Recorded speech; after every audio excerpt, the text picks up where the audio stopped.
کہ اہل عرب روزے کی عبادت سے واقف نہیں تھے۔ ان کے ہاں ملت ابراہیمی کی کچھ چیزیں تو چلی آ رہی تھی، اگرچہ بگاڑ ہو گیا تھا۔ نماز تھی، اس میں وہ سیٹیاں بجاتے تھے، تالیاں بجاتے تھے، نماز تو تھی، اس کا ذکر جو ہے قرآن مجید میں موجود ہے۔ حج موجود تھا، حج میں کچھ چیزیں انہوں نے بدل دی تھی، تلبیہ میں مشرکانہ عقیدہ شامل کر دیا تھا، اور یہ ہے کہ قریش یہ کہتے تھے کہ ہم عرفات نہیں جائیں گے، عرفات کا میدان جو ہے وہ حدود حرم سے باہر ہے، ہم حرم کے متولی ہیں، ہم حرم سے باہر نہیں جائیں گے۔ یہ عرفات تو دوسرے لوگ جو ہے باہر سے جو آتے ہیں ان کا کام ہے کہ وہ عرفات جائیں، یہ بھی انہوں نے غلط کام کر لیا تھا۔ اور جیسا کہ میں بعد میں بھی عرض کروں گا کہ جب سارے مناسک حج ادا ہو جائیں تو اس کے بعد 3 دن کا قیام اور ہے منا میں، وہ 3 دن کا بھی ہو سکتا ہے، 2 دن کا بھی ہو سکتا ہے۔ یہ اللہ کے ذکر کے لیے یہ دن تھے، تو انہوں نے اس میں اپنے آباء و اجداد کا ذکر جو ہے وہ کرنا شروع کر دیا۔ ہمارے بڑے ایسے تھے، ایسے بہادر تھے، ایسے سخی تھے، ان کا ذکر مبالغے کے ساتھ۔ تو بہرحال حج کے اندر انہوں نے خرابیاں تو ڈال دی تھی، حج موجود تھا، حج ہوتا تھا، طواف ہوتا تھا بیت اللہ کا۔ اسی طرح زکوٰۃ کے نام سے کوئی عبادت نہ صحیح، لیکن صدقات، خیرات، یہ تو ان کے ہاں تھا۔ لیکن صوم کی عبادت سے وہ واقف نہیں تھے۔ یہ لفظ جو عربی زبان میں آتا ہے یہ گھوڑوں کے لیے آتا تھا، گھوڑوں کو روزہ رکھواتے تھے۔ کیوں؟ آپ کو معلوم ہے ان کا پیشہ ہی تھا غارت گری، لوٹ مار، اور لوٹ مار میں خاص طور پر رات کے پچھلے حصے میں جا کے کہیں چھاپا مارنا، لوٹ مار کرنا، غارت گری کرنا، خوریزی کرنا، پھر وہاں سے بھاگنا۔ یہ جو گوریلا وار کا طریقہ ہوتا ہے، پھر وہاں پر مقابلے کرنے کے لیے رکنا نہیں ہے، پھر بلکہ وہاں سے بھاگ جانا ہے۔ اس کے لیے انہیں تیز رفتار سواری کی ضرورت تھی۔ ان کی جو عام سواری ہے اونٹ، وہ ویسے تو بہت سے اعتبارات سے ان کے لیے بہت موزوں سواری ہے، وہ پیاس بھی برداشت کر سکتا ہے، ایک ہفتے تک اگر پینے کو پانی نہ ملے تو اسے پرواہ نہیں ہے، بھوک برداشت کر سکتا ہے۔ ریت میں چلنے کے لیے اس کا پاؤں اللہ نے ایسے بنائے ہیں، چوڑے چوڑے پاؤں۔ پھر یہ کہ وہ دھوپ کی سختی، لو کی گرمی برداشت کر سکتا ہے، لیکن اس میں رفتار تیز نہیں ہے۔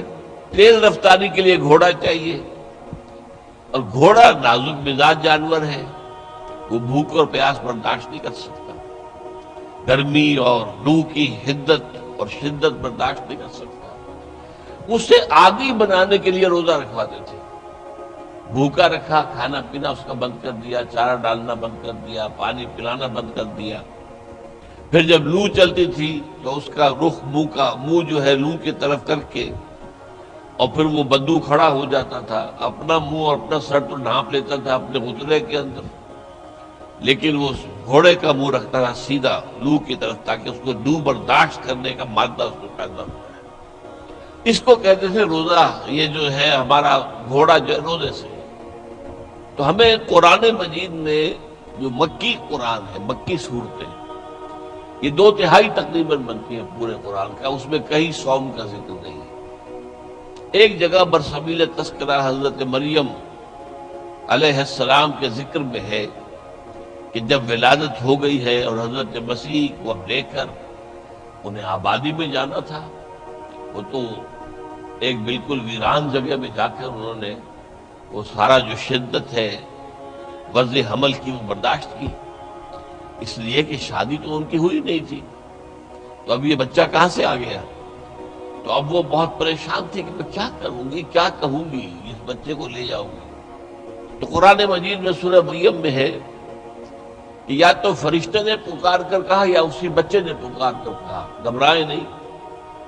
اگر کسی انسان کو آپ دیکھیں تو کہہ دیں کہ میں نے تو رحمان کے لیے، اللہ کے لیے ایک روزے کی نظر مانی ہوئی ہے، میں کسی سے بات نہیں کروں۔ بس یہ صوم کا ایک ذکر جو ہے مکی آیات میں ایک جگہ پر ہے، وہ بھی برسبیل تذکرہ ہے، کوئی حکم کے طور پر نہیں۔ اس حوالے سے اگر غور کیا جائے، حضور صلی اللہ علیہ وسلم جب مدینہ تشریف لائے ہجرت کر کے، تو آپ نے دیکھا کہ یہودی محرم کی 10ویں تاریخ عاشورہ اس کا روزہ رکھتے تھے۔ آپ نے پوچھا کیوں رکھتے ہو روزہ؟ انہوں نے جواب دیا کہ اس دن اللہ نے ہمیں فرعون سے نجات دی تھی، سمندر کو پھاڑ کر ہمیں پار کرا دیا تھا اور فرعون کو اس کے لشکر سمیت غرق کر دیا تھا، تو ہم شکرانے کے طور پر روزہ رکھتے ہیں۔ تو حضور نے فرمایا کہ موسیٰ کے تو ہم زیادہ حقدار ہیں تم سے، لہذا مسلمانوں کو حکم دیا کہ تم روزہ رکھا کرو عاشورے کا۔ بعد میں فرمایا یہ یہودی ایک رکھتے ہیں تم 2 رکھو، تاکہ ایک امتیاز بھی قائم رہے، علیحدگی بھی قائم رہے۔ لہذا 9ویں محرم کی اور 10ویں کے روزے رکھنے مسلمان نے شروع کر دیے۔ کچھ دنوں کے بعد اب 3 روزے ہر مہینے میں لازم کر دیے گئے۔ میں لفظ فرض استعمال نہیں کر رہا ہوں، ابھی میں بتاؤں گا اس کو۔ 3 روزے لازم کر دیے گئے کہ ایام 20 کے 13ویں 14ویں اور 15ویں تاریخیں جو ہے ہر مہینے کی، اس میں روزے رکھو۔ حکمت کیا تھی؟ ایک دم ایک مہینے کا روزہ فرض ہو جائے، اور وہ مہینہ فرض کیجئے مئی کا ہے، جون کا ہے، تو قیامت ٹوٹ پڑے گی لوگوں پر۔ انہیں عادی بناؤ رفتہ رفتہ۔ اگر گرمی کا مہینہ بھی ہے تو 3 دن جھیل لیں، برداشت کریں، پھر اگر اچھے موسم کے آ گئے تو ٹھیک ہے، وہ بھی آ جائیں گے بیچ میں۔ تو 3 دن کے یہ روزے لازم کیے گئے، اور اس کے لیے پہلا حکم قرآن کا جو آیا ہے کتب علیکم الصیام، لکھ دیا گیا تم پر روزہ رکھنا، واجب کر دیا گیا۔ وجوب اصل میں 2 طرح کا ہوتا ہے، ابھی میں عرض کروں گا آپ سے۔ وجوب علی العین، وجوب علی الخیار۔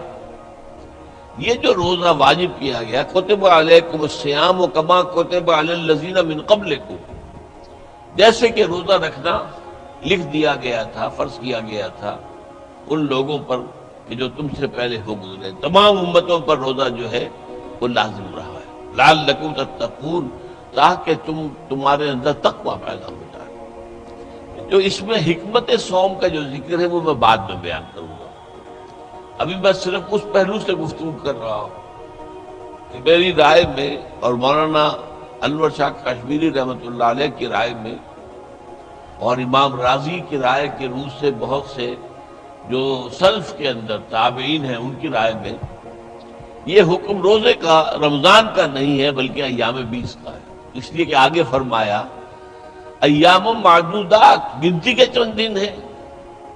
اب رمضان کو آپ ایام معدودات نہیں کہہ سکتے، گنتی کے چند دن تو نہیں، 29 دن پورے کرنا، 30 دن پورے کرنا، بہرحال مشقت طلب بات ہے، آسان کام تو نہیں ہے۔ وہ میں گرمی کے موسم بھی آئے گا، اب رفتہ رفتہ ہم جا رہے ہیں گرمی کی طرف۔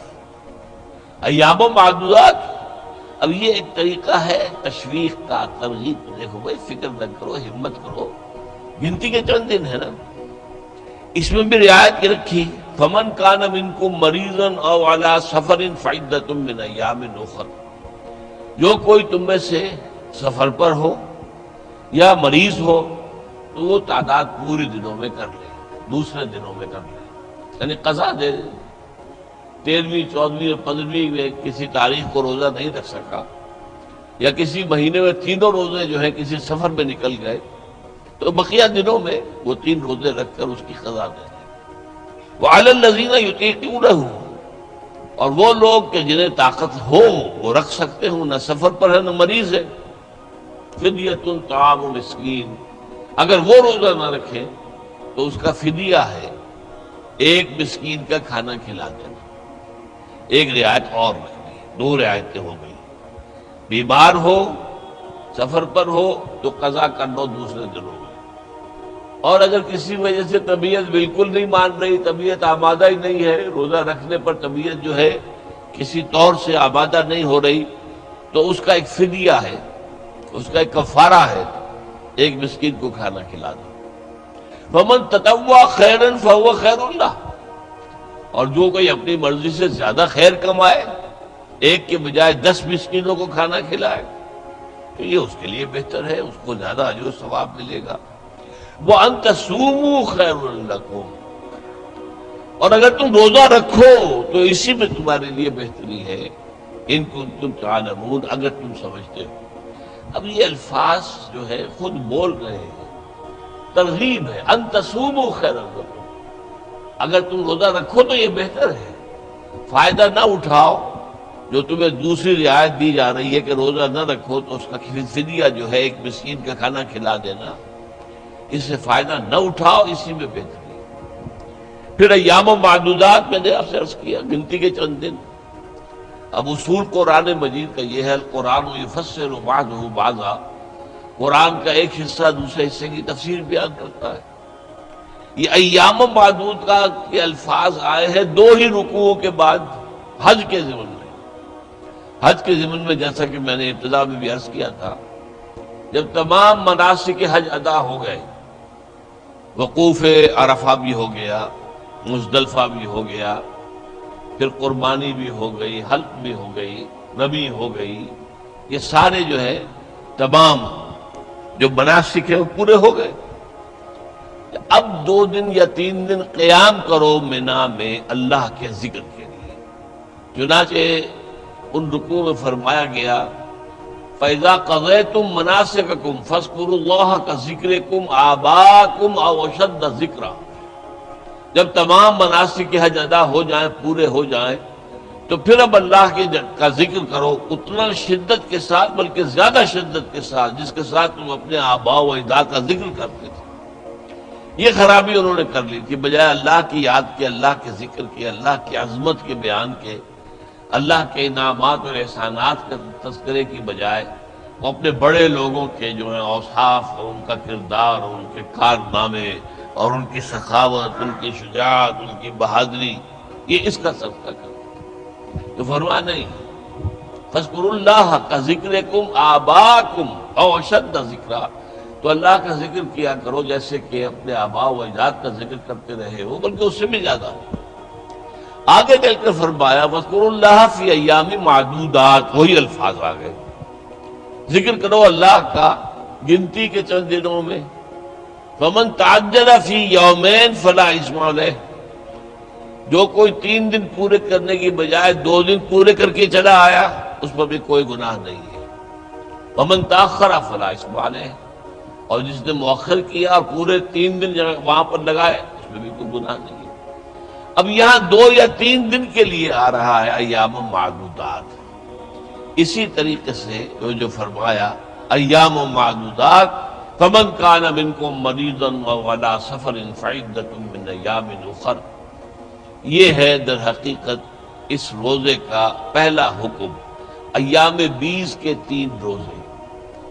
جب رمضان مبارک کا روزہ فرض ہو گیا تو اب یہ واجب نہیں رہے، اسے کہتے ہیں وجوب علی الخیار، اختیار ہے، چاہے روزہ رکھ لو، چاہے ایک مسکین کو کھانا کھلا دو۔ جب رمضان کے روزوں کا حکم آیا، یہ وجوب ختم ہو گیا، وجوب علی الخیار نہیں رہا، اب وجوب علی العین ہے، روزہ رکھنا ہی ہوگا لازماً۔ صرف ایک رعایت باقی رہی کہ ہاں اگر بیمار ہو، سفر پر ہو تو قضا کر سکتے ہو، لیکن تعداد پوری کرنی ہوگی، وہ آیت میں بعد میں پڑھوں گا ابھی۔ اب یہ جو رعایت رکھی گئی تھی، جب روزہ رمضان کا فرض ہو گیا تو اب یہ 3 روزے جو ہیں ایام 20 کے یہی لازم نہیں رہے، لیکن حضور نے انہیں برقرار رکھا۔ آپ نفلی روزے رکھتے تھے، 13ویں، 14ویں، 15ویں جو دن تاریخیں ہیں ہر مہینے کی، آپ روزہ رکھتے تھے، باقی رکھا۔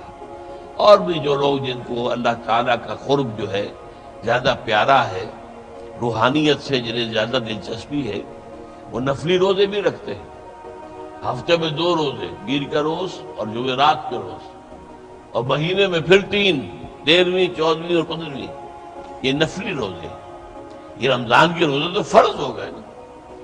اسی طرح جو روزہ نہ رکھے تو پھر ایک مسکین کو کھانا کھلا دے، اگرچہ یہ مطلقاً تو یہ معاملہ ختم ہو گیا، لیکن حضور صلی اللہ علیہ وسلم نے حکمت دین کے پیش نظر اسے برقرار رکھا۔